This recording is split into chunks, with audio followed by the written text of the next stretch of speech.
know what that means. Welcome back. We back. Welcome, everybody, back to Bobby and Corn Don't Know, which technically I guess is going to end up being episode 3. 3.5? Yeah, so 2.5? a couple quick house cleaning things, everybody. First off, thank you, everybody that has showed some love over the past couple weeks here. First 2 episodes, we got a lot of cool feedback from you guys, which we really didn't expect, but we appreciate a ton.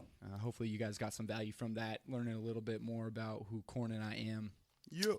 But how are you, Corn? How are I'm things great, going? man. Life's good? Life's great. Still losing weight. I was going to say, has everybody been looking at Corn's little transformation going on? Hey, my wife made me do it.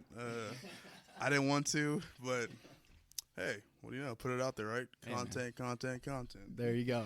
So, speaking of content, we have an awesome guest today for you guys. This guy, I guess technically I've known this guy for a couple years now. We kind of 4 years. Yeah, I was gonna say it's been quite a while. Kind of reconnected recently, but I mean, without giving too much of it away, we're gonna welcome in our guest today, Cooper Brunner. Man, what's going on? Welcome, my guy. Dude, happy to be here. Thanks for having me on the show. Yeah, of course, man. Of course, we're gonna get into some good stuff today. Cooper is a former Oregon State baseball player. Total stud. We actually Bees in the house. Louise. Here we go. We're gonna pretend like that wasn't said. We're the way we actually reconnected is kind of a funny story. I was in the gym deadlifting. I don't know. It was like 600 like pounds? 600 for reps or something like that. I don't remember Slight exactly. word. Yeah, exactly what it was. Something like that. But I saw this guy walking around. I thought, you know what? I know I've seen this guy before. And he was probably 30 pounds heavier than the previous time I saw him, but I just thought. Is that a diss? I had some thickness. I was going through my bulking phase. All right. Yeah, he was big at the time. I mean, he's a big dude, which we'll get into as well. But I thought I know I've seen this guy before. I'm not exactly sure where from, but finally we were shaving before work or something like that in the bathroom. Yeah, it was an awkward encounter. Pause. But is it working? Can you hear me on that? Yeah. It was awkward at first because I know we connected so many different times, and we'd lock eyes at the gym. We're like, dude, we know each other some way or somehow. What's the connection? And we finally connected the dots. And I don't know if it was you that first said something, but I was like, in my head when I saw you in the locker room, I was like, I got to say something to him because I know we know this guy. Love at first sight. Love at first sight, man. The eyes locked, and we're like, we know each other. Dude, you got to say hi. We got to say hi. But it turns out I actually interviewed Cooper years ago to be an intern at our firm. So it was, small, I guess, not really a small world. The gym's like 2 miles away. So I guess we were bound to run each other at some point. But before we get into that, we have to stick with our tradition here. Yep. Tonight we are sipping on a little bit of Pendleton Midnight, which I have never had in my life. Corn, have you ever had this before? Nope. Coop, you? Mm-hmm. You've had this before? Mm-hmm. The Midnight? It's smooth. I don't know about Midnight, but just the Pendleton. Yeah, I've definitely had the Pendleton, but you know what? It all burns. But let's give it a quick rating here. 7 points. You know I don't go under 8 with whiskey ratings. That's right. That's a good drink. I'd go. What'd I give the last one? Like an 8.5? I don't remember. We're gonna go 8.2, folks. I recommend you guys go pick you up. I think it was 8.2. Honestly, probably it's the same rating, man. Probably the same exact rating. Your go-to rating 8.2. Cool, man. Well, we actually once Coop showed up, we started to talk, and we were getting into the conversation. Like, all right, we got to start recording because this is getting good. So, I guess to jump back, Coop, give us kind of a quick rundown on where you're from, how you grew up, what brought you to this area. I mean, I know you're from this area, but yeah. I can give you my quick spiel. I don't want to get too in depth about it, but in general, born and raised in Tualatin, Oregon, which we're recording here in LO area, so that's like 10 minutes. That's Lake Oswego for you. Hold on, guys. Can't for tell you, everybody we're recording that. You know what I'm saying? Oh, that's a little low key. That's true. Ignore that. For all you international listeners, we're here in Lake Oswego, Oregon. So, born and raised Tualatin, Oregon. Come from very standard, normal family and living or lifestyle. I played baseball, basketball, football all through my childhood. Yeah. Super competitive kid right off the bat. You know, I had a long-term goal when I was in 5th grade. I watched Darwin Barney and Wong and Dallas Buck, all those guys killing it, crushing it at Oregon State, and saw them win their first title. And when I watched that on TV with my parents give you a little context and background. They went to Oregon State. Okay. They live by Beavers. And so it runs deep in the family. I strongly wanted to go and have that goal and drive to go play at Oregon State. I did have other opportunities, but, man, I was tunnel vision, wanted to play at Oregon State. And so throughout high school, just kept that vision in my head that I wanted to keep pursuing and did the extra work, you know, going to tryouts that were for club teams, played for multiple club teams, was playing year-round while playing football and basketball. Got actually a verbal, or for lack of better words of what I'm trying to say here, I verbally committed to Oregon State my junior year in high school when I was playing in Arizona for a USA tryout, and got that opportunity and essentially had that long-term goal to go to Oregon State and made that accomplishment. Now so. you were, if my stalking is correct, like top 10 baseball player in the state, right? Yeah. Coming out of high school, I was ranked 7th in the state. So I had a lot of targets on my back. I had a lot of expectations coming in with Bales and Case. You're the local guy. Yeah, local guy. Hometown hero. Throwing all these compliments. But, yeah, I had a lot of expectations from other people and from myself. And the crazy part is going through, similar to your story, I had 1 year of playing college baseball, and that was it. Okay. And so a lot of people ask me, like, what happened? Like, what happened during that year? Yeah. Do you, like, regret anything? Or like, what was going inside your head? And to be honest, like, I look back at it laughing now, but I call it a mental midget mentality. Okay. So coming into fall ball, I had that chip on my shoulder. I was confident. I knew to put the work in. I spent all summer when all my friends are going out partying, getting ready for college. I was putting in the work, traveling, playing for a team called Mountain Time with the Texas Scout team, and everything was intact here in my head, right? And fall ball, man, there were just a few at-bats and a few plays that I'll never forget. In particular, when I was in left field, I missed a catch, and, man, I never heard the end of that, and it just stuck with me. Like, I had lost all of my confidence, and just going up to the plate, you know, you feel like you can hit anything, right? Yeah. And there was some sort of doubt in my head that just told me, like, man, like, that mentality of don't strike out, instead of like, dude, I'm going to crush this ball. Like, wherever it's at, it's my hot spot. Like, I'm going to hit it with confidence. And that just carried with me throughout that whole season. And I just couldn't get my edge back. And so looking back at that whole year, I don't look at it as regret, because one of the biggest things in life lessons that I was taught is things happen for you, not to you. Not to you. And so that opportunity of playing baseball was something that I'll never forget, and I'll never regret it, because I put the time in. I have that strong work ethic. Yeah. But as soon as I finished college ball, like, it was it was that different mindset going into my second part of life, my next chapter in my book. Yeah, and so that brings us to a good point. Corn and I we talked about that a little bit in the previous episodes, of like that moment where, okay, I'm now, you were what, 19 at the time? Yeah, 19. I'm 19 years old. Obviously a lot of life to look forward to. Right. But at the same time, all the way up to this point, every single day I've thought about one thing, and that's go play this sport. You know, go play this sport, and that's it. And so when that goes away, for you, was it what am I trying to say? Was it a slump? Was it? Oh yeah, man. Big slump? Like depression. I don't like to talk about it. Like, I didn't Let's talk about it. Yeah, I didn't like to talk about. That's what's going to help people. Right. If we go into right when I finished, you know, you have all this pride and like I say, chip on your shoulder, being able to say, I had this scholarship to go to Oregon State. I was top rated coming out of high school, yada, yada. And then when that all there's closed. some swag to that.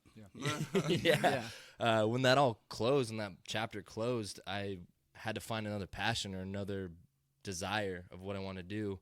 And that brought me into fitness. Okay. And so all of that passion, all of that drive, all of that commitment towards something is through fitness.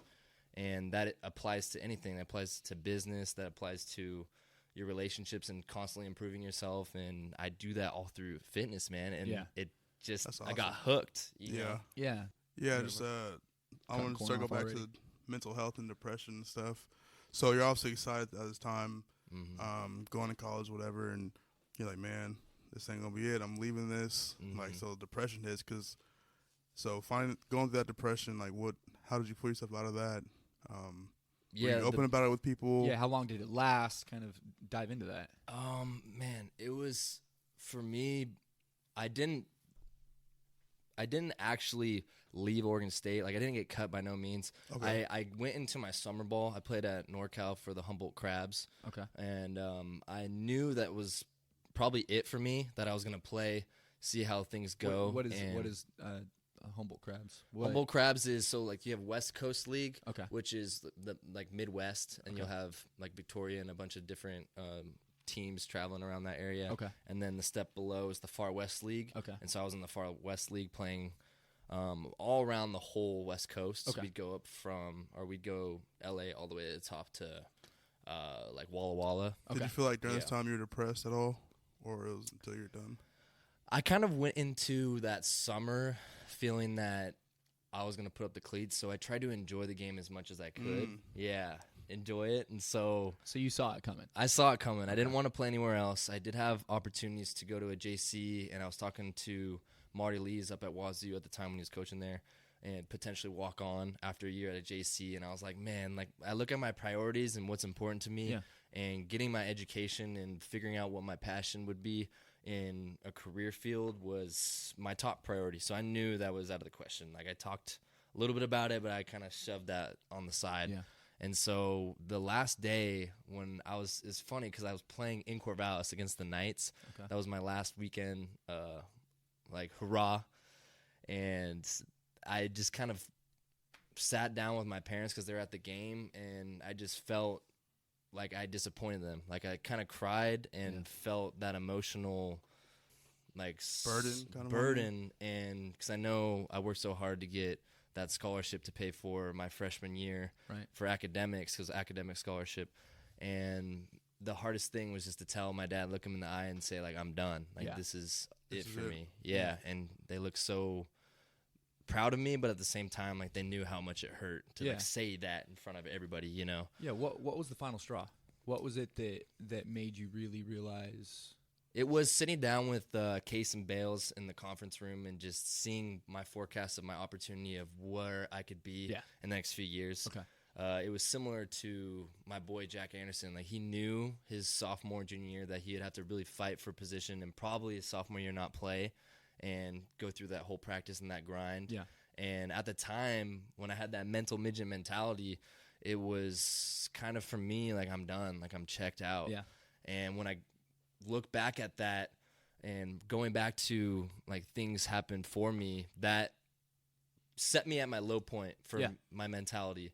And it gave me that kind of pissed off feeling after I was done that, dude, you're not going to go back to that mentality. Like, this comeback that you're going to have when I was in my lowest, my depression state, a comeback is a never go back. It's moving forward. Yeah. Like, you review your past. Meech and I, on my last podcast, we were talking about this. You review your past, you essentially resolve all the issues that you had, whether it's mental, whether it's depression, whether there's any relationships with other people that you need to resolve. You get that done now rather than later, because it's only going to have... affect you. Well, I think there's power in rock bottom, right? Yes. Like, absolutely. It's funny. Literally this morning, I was texting my girlfriend's mom. Shout out Laura Sheldon. But we were talking about like rock bottom. Like, we were talking about how it's almost relief, right? There's almost a sense of clarity. Yeah, there's a sense of, okay, this is actually, I think, as bad as it can get. Right. And I'm breathing. Yeah. I'm all right. Like, okay, you take a deep breath. And it's like, now where? Now what? Like, let's. For me, it's like, get out a piece of paper. Let's start writing some stuff down. What do I want? Exactly what do I want to do? There you go. Okay, so keep mindset, going. goal setting. Everything switched gears. It's not sports related anymore. It's self-improvement. And I wanted to get into finance right after like college ball was done. I didn't have a lot of opportunity to get into. When the interview came in. Yeah, we didn't impress him enough, I guess. You didn't pull out the big guns. Bad interviewer or something. This nerd over here. Wanted, man. Put me on blast right now on the podcast. We offered him the internship, man. It's all good. I'll bury the hatchet, I guess. Salty? Still feeling it. Still feeling it, man. 3 years later. But on a serious note, I just got so serious about finance and learning investing and how I can allocate what I make in college. So I was working on the side at the recreational center right after school or right after baseball, and I just found a way. I found a way to get myself involved with networking. I joined a fraternity and did whatever I could to network with as many people as possible. Yeah, because I knew that that's the game, is getting connected with as many people as possible. Would you say you're a pretty analytical guy, or do you thrive better in a social environment? Dude, I'm a natural introvert. I'll be honest. Really? It is hard for me to get out of my comfort zone, but I've calloused in my mind that you have to get out of your comfort zone and be friendly. You know what I mean? Like, absolutely.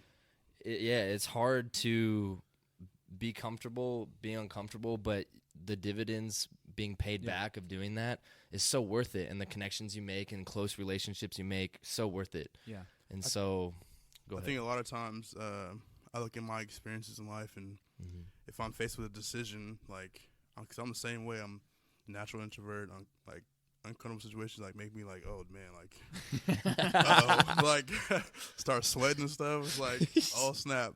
But like doing the decision that's like scarier and uncomfortable is most of the times the decision that's going to like pay off in the long run, because you're going to break out of your comfort zone, take a chance, and that can lead you to places you might not even expected you to go. Yeah, right, exactly. Well, that actually kind of leads to a topic I wanted to get into.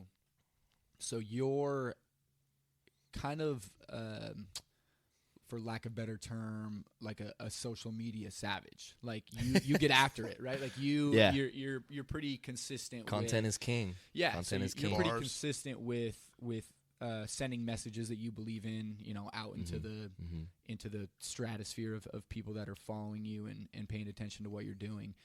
So as a natural introvert who loves fitness, and I'm sure there's plenty of people, I mean, literally sitting here, I could probably think of 3 people I know that are trying to build a really strong social media brand that love fitness, that know what they're talking about, and or personal brands with nothing to do with fitness, but they are those natural introverts. Right. What are instead of just, hey, get out of your comfort zone, what would you say are like practical steps that people can take to where they're not, out of their 24 hours in the day, 23 of them aren't worrying about, oh, I'm so afraid of what people are going to think of me if I post this, or if I step out and do this. Yeah, the one thing that I do to help myself is staying stupid consistent. Okay. Stupid consistent. When in the morning, you are.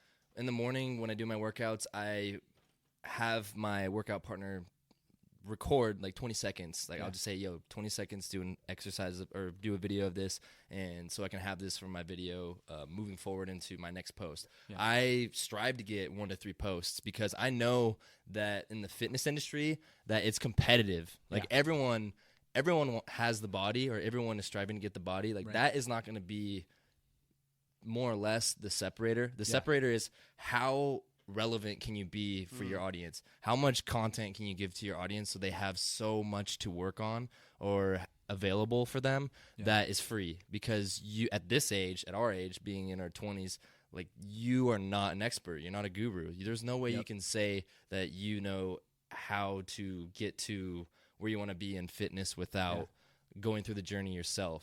And so I have a little mix of showing my journey and the struggles and what I go through, but also giving as much content as I can. Like, if you've ever read, I do a lot of research and read from a lot of social media strategists or people that are successful in business, and Gary Vaynerchuk. Hey, you're talking to Mr.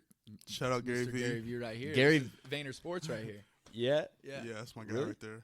Wait, what about Brunner Sports? What's the connection there? He was. That's my agency for football. No, are you serious? Yeah, dude, what was that like? Off topic, but let's talk about this. No, let's go into it because I kind of want to know too. Yeah, it's interesting. It's pretty cool though having those connections. That guy makes me sweat, man. I'm not gonna lie. That guy, he's intense. You've had a couple comments tonight, Bobby, make me a little worried about Emily, but no, jeez Louise, makes me sweat in like I feel like he's gonna punch me in the face type way.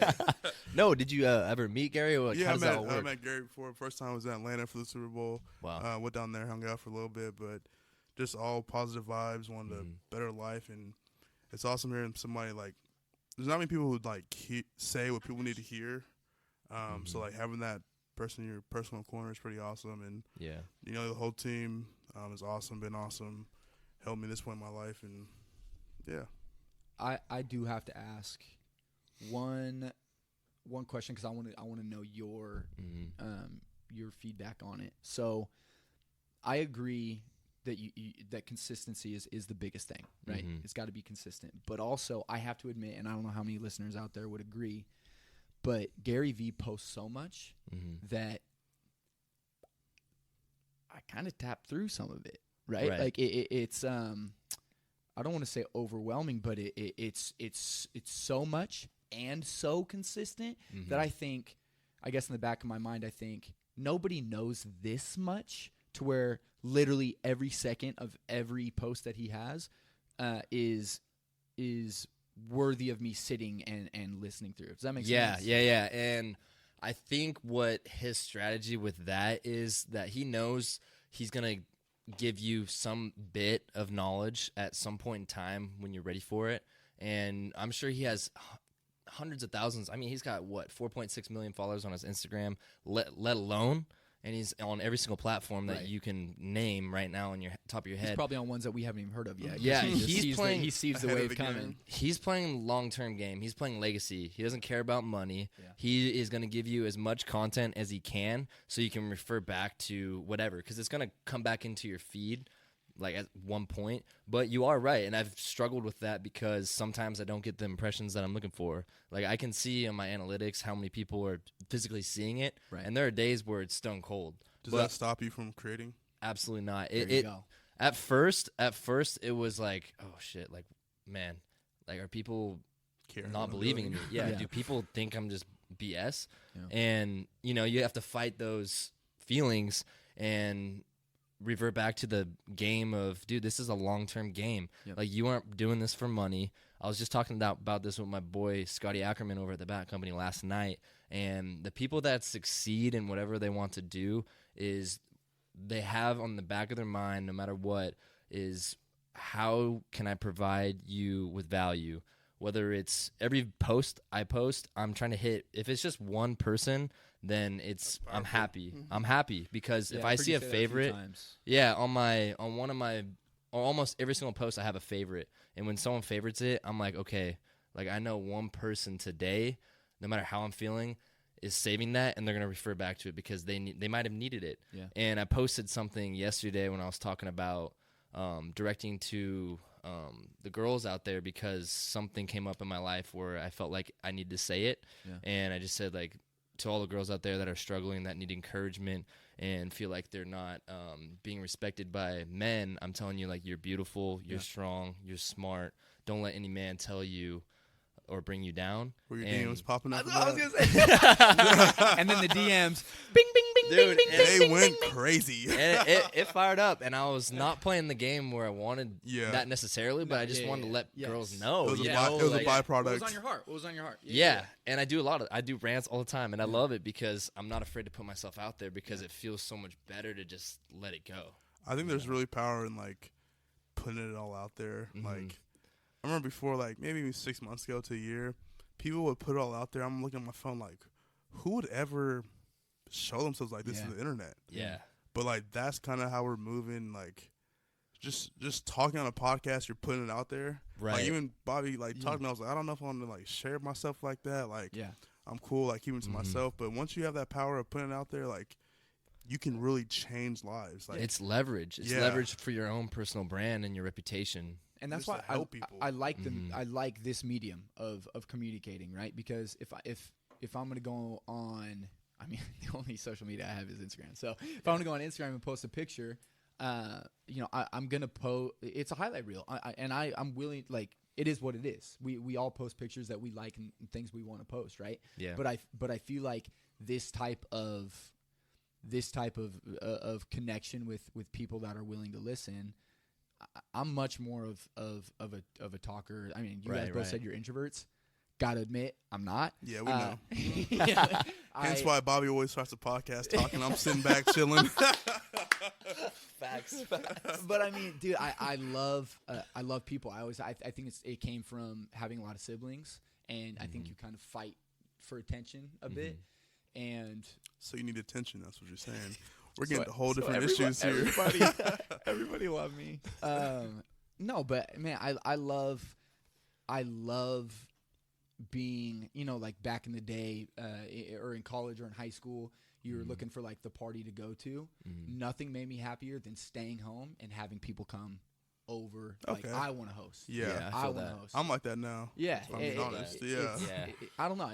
I've always been that way. And we're getting super off topic because we never got past you in your finance world. But that's that was fine, a good tangent. man. That was a good. That's totally fine. I got a question for you. So, I feel like in my life I have kind of just core foundations of what I want to live my life by.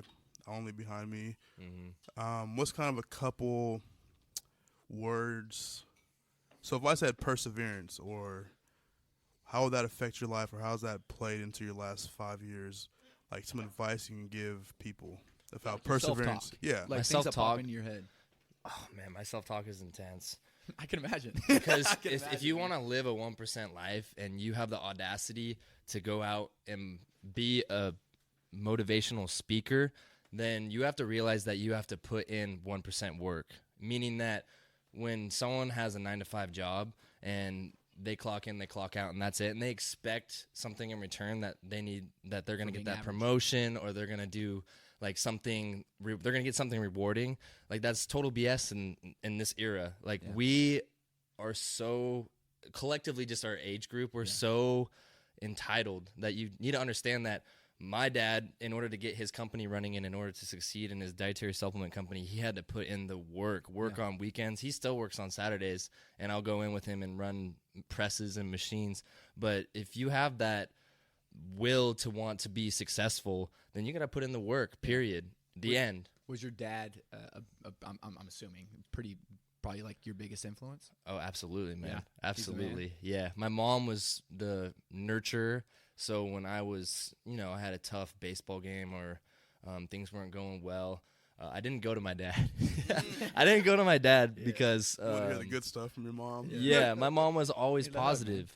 And I relate that to Gary Vee because I think it's so important how you are grown up, because my parents were so good to me, and they taught me values and ethics at such a young age that a lot of what I do is from my parents. And some people don't have the luxury to have that or say that their parents were people that idolized. Yeah. But my mom was a hard worker, and my dad was like relentless on his craft, because he got asked to partner up with his partner now, Terry, to have this business that he has now and do successful. But it came through hard work and showing to people that you are someone that's loyal and could be respected. Yeah, and time, I'm assuming. And time, exactly.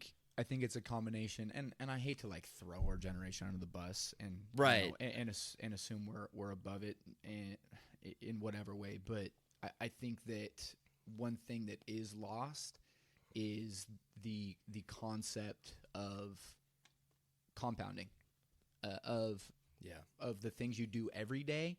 That it just because you do something every day for a year doesn't mean that you're guaranteed success in that year, right? Like, I think we need to. I think we, and when I say we, I'm talking people from probably, I would say, under the age of 30. Under the age of 30, I feel like that's kind of a cutoff. It's very in my fair. mind for very some fair. reason. Probably because I Yeah. Anyways, but how old are you, Bobby? I'm old, man. 24.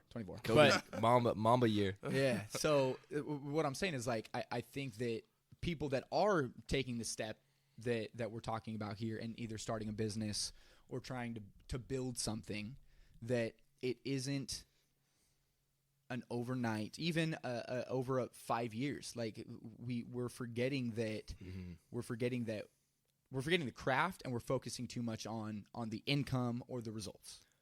We're not falling in love with the process. Right. I think is perspective, understanding that big things happen through small. The perfect analogy that I would say right now, because this is on the top of my head, there was a motivational video that I watched recently. It was with Will Smith. He talks about his dad, and he was with his brother. The bricks. Yeah, the bricks. Yep. And he tells Will, you're going to lay this brick as perfectly as a brick can be laid, and soon enough you'll have a wall. Don't focus on the wall. Mm-hmm. Yeah, don't focus on the wall. Yeah, that's huge. You lay this brick, and you persevere. For me, it's posting content as best as you can every single day, because one person, like my boy Scott, who reached out to me, is going to connect with you, and you're like a tree, and those branches are other people that are connecting with you, and then the leaves are other connections of word of mouth through other people, and then soon you have this flourishing tree, and that's your fucking network. Yep. And that's the game. So something we kind of skipped over there that I want to go back to. Yeah. You said to live that 1% life, you've got to have, that 1% mindset, and then you went into motivational speaking. Is that the goal?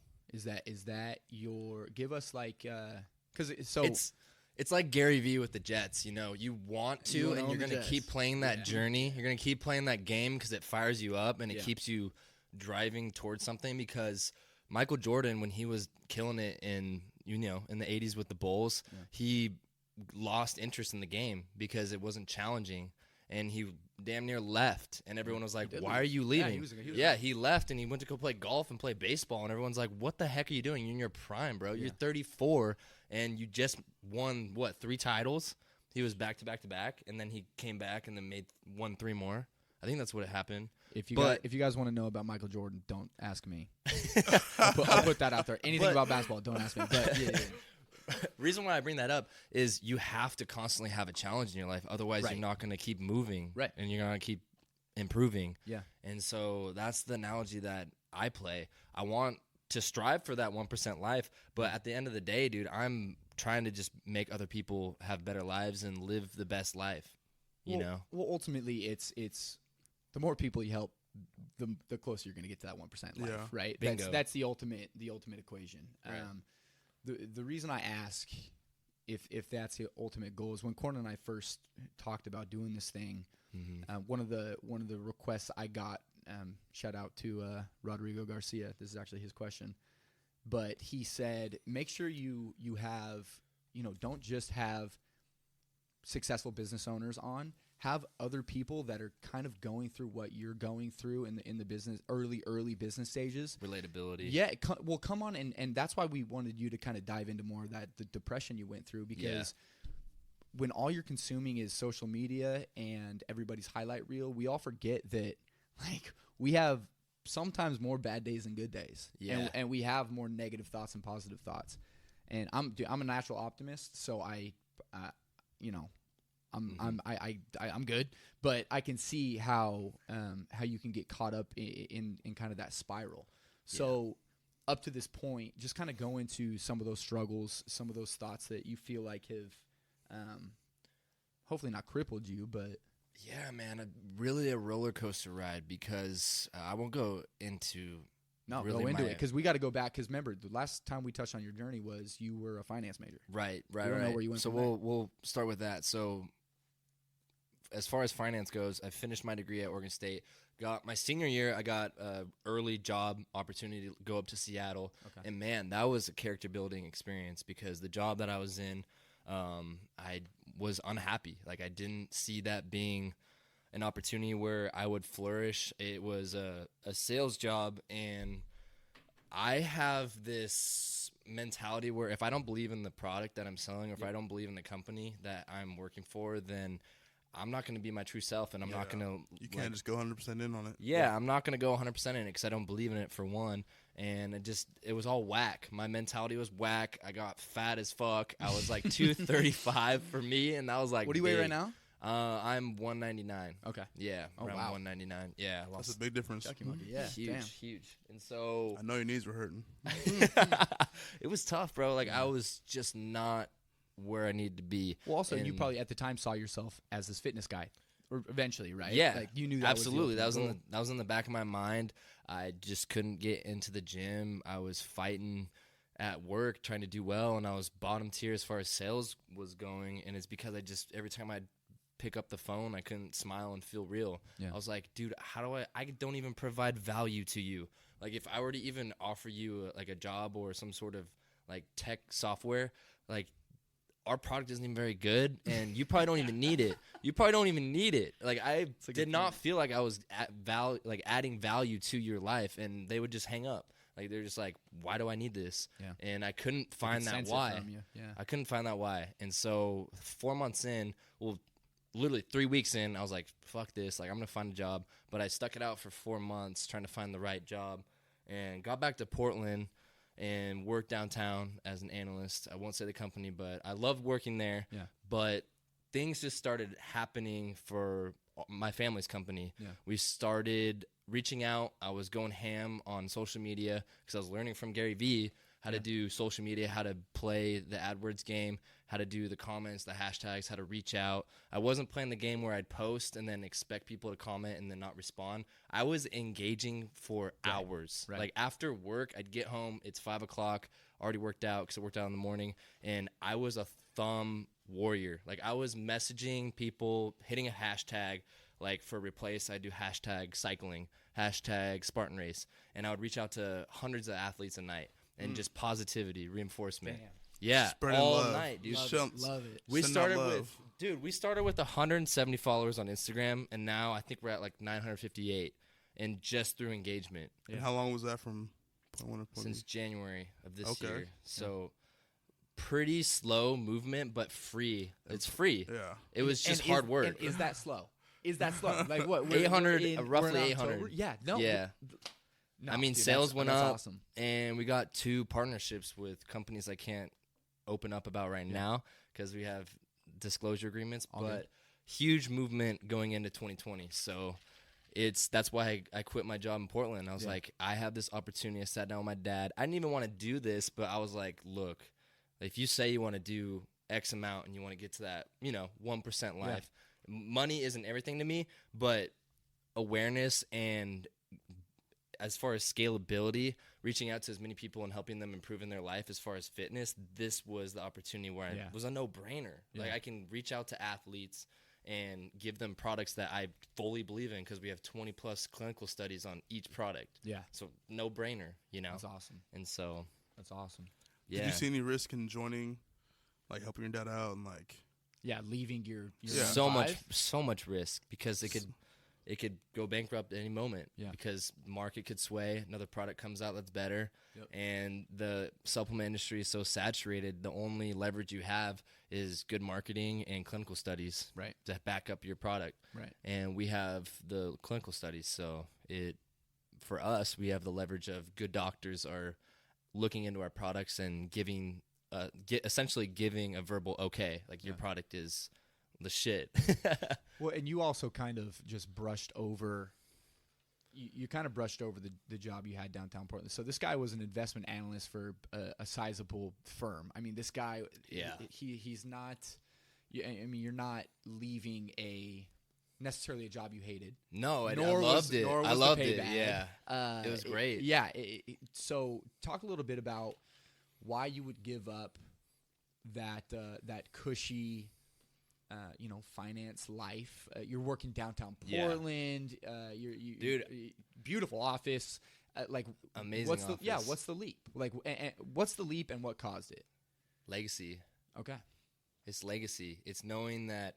And you're 20. 24. You're 24. 24. So for me, it was making my family proud because I know that we can expand this company, and the most proud moment that I re-highlight in my head is building this end goal of getting our logo at the Olympics. I want to work because we have Eugene, U of O in our back door. Yeah. If I can get one athlete to take our product, that's a USA Olympic athlete that has our R on their freaking chest, dude. Yeah.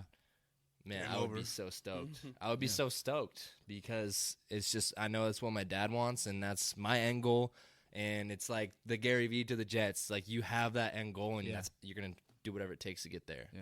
So it's getting back to the core values and stuff. I'm hearing, Yeah. hard work, legacy. Like, what else do you feel Legacy embodies you as a person? And like, what do you want to like? Why do you want to share to other people to like encourage them to do it more for the company they work for the check, for the nice office? Selfishly, because it feels good. It feels good to give back. And that pride that you get when one moment in my start of my fitness, it was roughly February, and one kid from my high school DM'd me, and he's a young dude. He was someone that I helped with high school baseball camps. And he just told me that, I'm going through a rough time. I don't really have any confidence in myself. It's hard for me to even go to the gym because I don't know what the hell I'm doing. And, I'm skinny as hell. I've been watching your videos, and you're super dedicated, and you're super open to having people reach out to you. And plus, I'm doing this for free. I don't want to have people pay a premium for it. And so that moment where someone that I knew reached out to me just was so gratifying and humbling that I now have a responsibility to keep doing this because it is something that I'm proud of. And do you feel like if you didn't have that experience at Oregon State, your first year of not playing, that you would have that same? I don't think so. I wouldn't have that burning desire to do what I'm doing right now. because you knew the feeling. Yeah. Like you guys were saying, struggle. you have to hit rock bottom in order to succumb or overcome those issues, or those huge problems in your life, So. And I think we should also touch on, when we say rock bottom, don't get evicted. Don't don't. That looks different for everybody. Nothing illegal. Yes, that's what we need. That's what we need to dive into now. Is it's all relative. It's all relative. Like you can be at a low point and just say, you know what, this is rock bottom. Like rock bottom's time up for to change. you. Yeah, rock bottom's up to you. Sometimes you just need to look in the mirror and say, okay, things right now are real bad. Whether it be in your relationship, whether it be in your finances, your business, at work. I remember we didn't even go into this too much on the podcast, but I worked at U.S. Bank as a teller, and I remember I missed like a staff meeting one time. That was a rock bottom for me because this was after football. I had never missed a meeting, a workout. I had never been late. That was like, I wasn't athletic, so I prided myself on being early on things, Like Control that was my thing. control. Yeah, I was like, control, control. And I thought, like, wow, the one thing I've always prided myself on, being on time to meetings, such a small, dumb thing, I messed up. And I went to the bathroom at U.S. Bank. I looked in the mirror. Did you cry? Okay. Did you cry? I didn't. I actually didn't cry this time. But that was. In my mind a rock bottom. Your perspective, your rock bottom. Yeah, that was like, that high was standards. a rock bottom. High standards. Yeah, and looking back now, that's such a dumb It's rock a bottom. it's a small tidbit thing. Yes, But it could be life changing though. Yeah, have but that take moment. it, use it. Use it.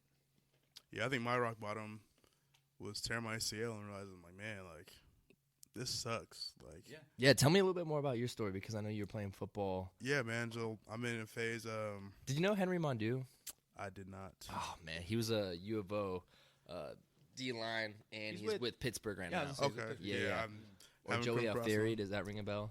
Okay, they were. That's the Jesuit kid, right? Yeah, Stanford kid. More and- a Portland State guy, kind of keep it. Yeah, we don't never really, know, we though. don't really pay attention. We don't go to the real suburbs. deep, Hey, but I see you. I see you. Shout out Portland State We stick with our own University. kind, man. We stick with our own kind. Yeah, so I'm at a point in my life where I'm trying to create and see what's next and Yeah.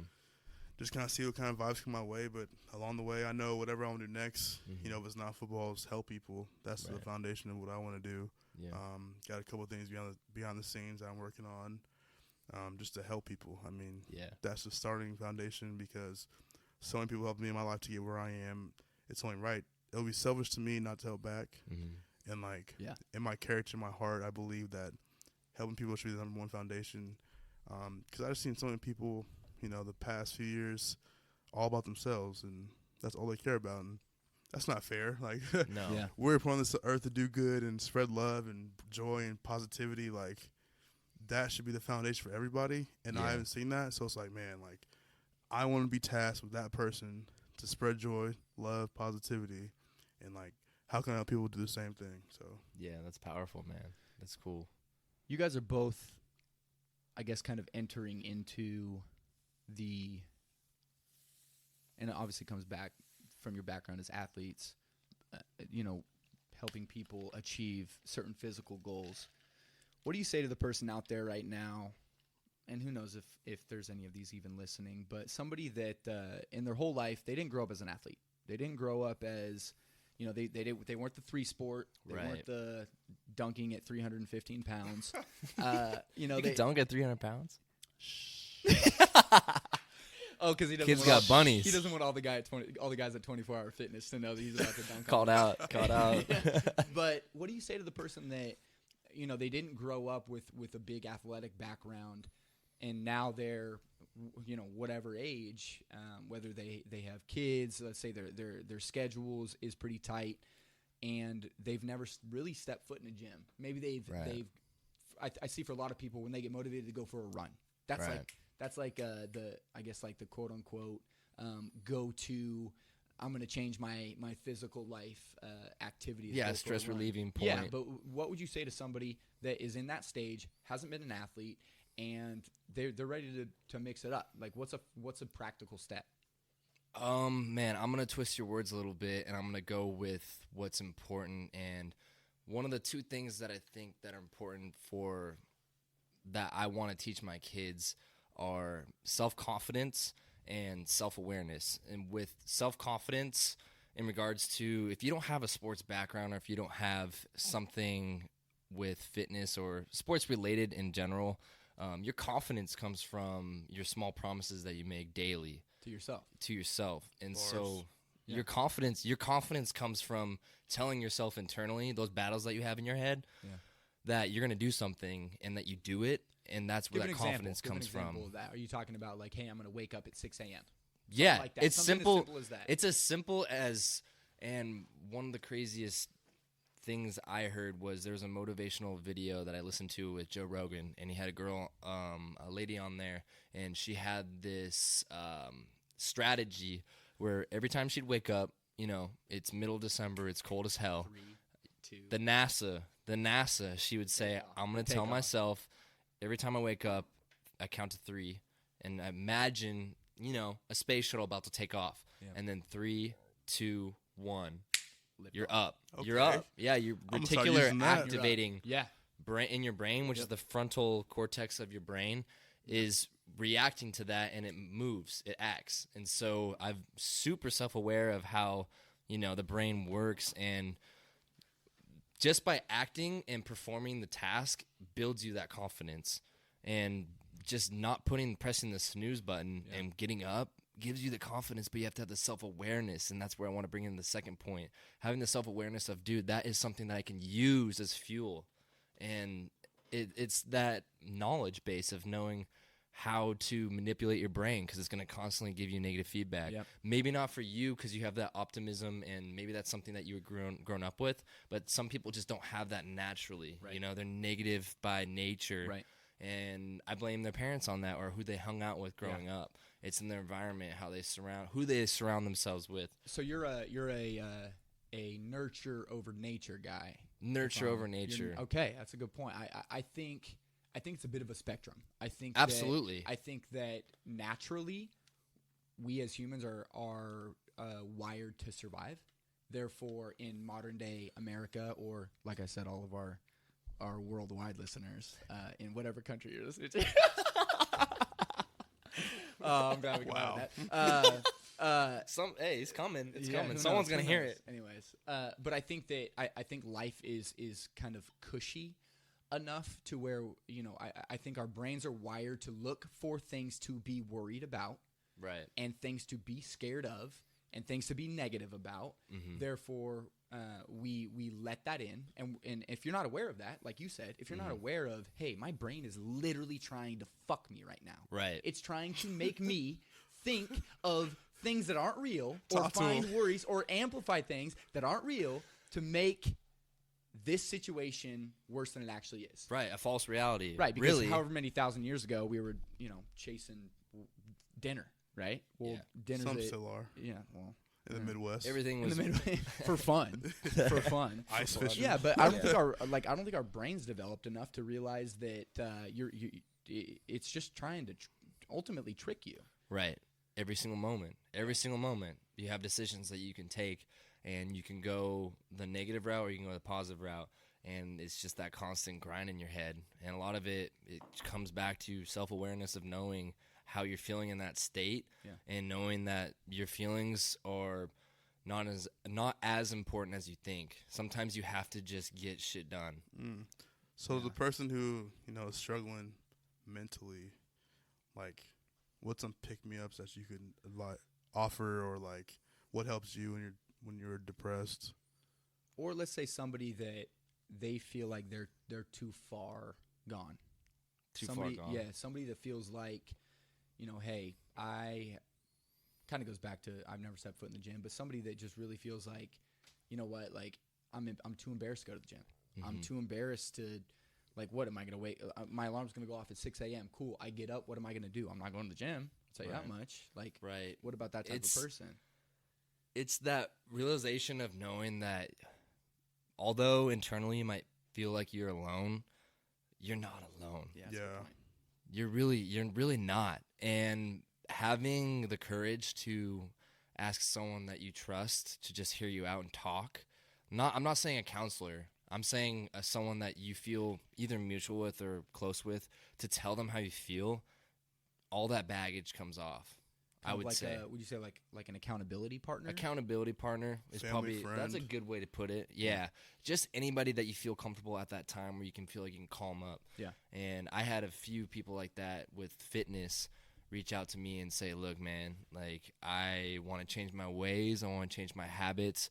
What you've been posting and saying doesn't get overlooked. Like, I don't know how you feel in your state of mind right now, but I know you're posting and you're staying consistent, and I respect that. And people straight up call me up and say, dude, help me. Like, I want to lose weight. There is that timeline after college where you get in a funk and you're in your career, but you don't take care of yourself. Yep. And I'm seeing that right now. Like, guys are kind of losing their edge, and you start to make money. Chubby. You can go out. You can. You're obviously having fun on the weekends. Happy hour every Happy hours. Yeah, you're not getting in the gyms as hard. Yeah. Like calamari and cocktails. Yeah, getting your fix-ins. Corn's about to name his favorites right now. Making me hungry now. Yeah, but for real, like, it's definitely not being afraid to reach out to people that you trust. So, in terms of following through, because sometimes people, like we said, we hit rock bottom, and you know what, for a lot of people, they hit rock bottom on Sunday nights, and then Sunday scaries. The Sunday scaries. It's all of a sudden like, you know what, tomorrow, it all changes. And it does, right? Yeah. Like, and Monday morning, they hold that promise. That alarm goes off, and they get up. And then Tuesday, motivation starts. But hey, it's only Tuesday. I'd be embarrassed if I quit today. So they do one more day. Then Wednesday rolls around, and it's all downhill from there. Right. Because calamari and cocktails. Yeah. And the reason I bring that up is I've heard you talk about the difference between motivation and discipline. So go into that. Go into... motivation and discipline, or motivation and inspiration? Is it because I've talked about both, so I'm just wondering. Let's go into discipline over motivation, because that's what is going to get these people that quit on Wednesdays. Yeah.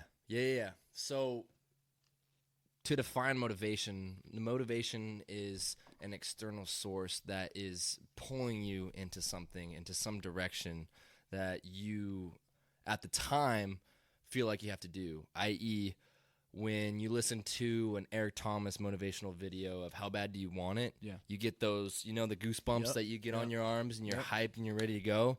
that's cute. That works for a little bit. 15 minutes. Yeah. 15 minutes, and then you want to go. Use that as a tool. Yeah. Yeah, tool. it's a great trigger point to get you into that space, but it's short-lived. It doesn't work long term. And well, what does? Napoleon Hill wrote this in his book. I'm trying to think of it. It's Rich. Think and Grow Rich, baby. Yeah. Yep. Think and Go Rich. Yep. Think and Go Rich. And I'm trying to think of the verbatim of what he was writing. But as far as motivation, you got to have that burning desire to accomplish something, and you have to find your whys. You know, your actions, your thoughts become your actions, but you have to really break down and be self-aware of what gets you going, what's your fuel. And so for me, early in the morning, I was talking to my boy Meech about this, and I didn't want to get too personal about it, but I had a girl actually my senior year in college break up with me. And, well, not break up with me. I'm not going to say it like that. No, he got dumped. No, I got dumped flat out. Flat out got dumped by this dude that was a straight hunk, bro. He was lean. He was a good-looking dude. Okay. And she didn't tell me. She wasn't honest with me. And, like, literally 3 weeks before we graduated, she told me that she was seeing him. And I was being transparent with her, like, yo, if you're seeing somebody, like, you're being short on me, like, whatever. Like, just be honest with me. But I use. At least he was a hunk. I strike three. He good looking. Strike three. He a good looking dude. We're going to end this podcast real soon. Did I just say strike three? I'm about to go home to my wife and dog. Can't handle this. Keep going. But I use that fire when I really don't want to go work out. That's and a tool. I remember that feeling on the phone. And on the phone, dude, when I was crushed. Yeah. I was crushed. And so embarrassed because I was so vulnerable to her. I told her, you know, kind of what we talk about here, like really personal stuff. And that gives me that edge, that fire. Power. Yeah, it's sickening. It's sickening. Yeah, but you use that tool. Yeah, something in their gut, whether it's an ex or, somebody that told you a moment. Do it, yeah, or the person that made fun of you right. when you were a kid. Like, we're so soft nowadays that we want to let all that stuff go. It's true. Use it.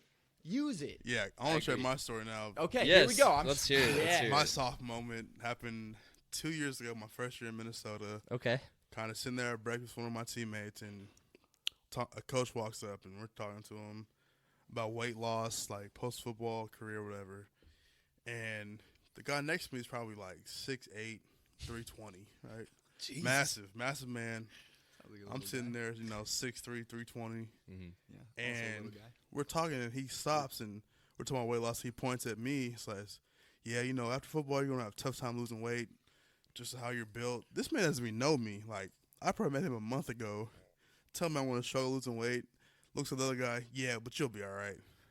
Jesus, bro. Wow. In that moment, Say I his was name, like, Corn. Put him on blast.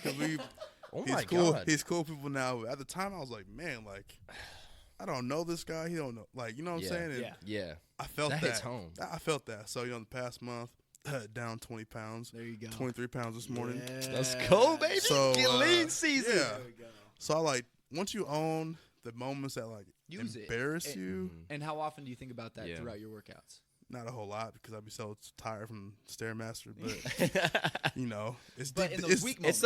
In those weak moments, it's down there somewhere deep down. But and there's nothing wrong if it's actually affecting your true happiness in life. Right. Sure, talk to somebody about it. Mm-hmm. Yeah. But if it's what gets your ass off the couch to go to the gym, for real, that's good enough right there. That's good enough right there. Yeah, it's totally. You gotta find those trigger points and use that as a strategy. Like David Goggins is the master at that.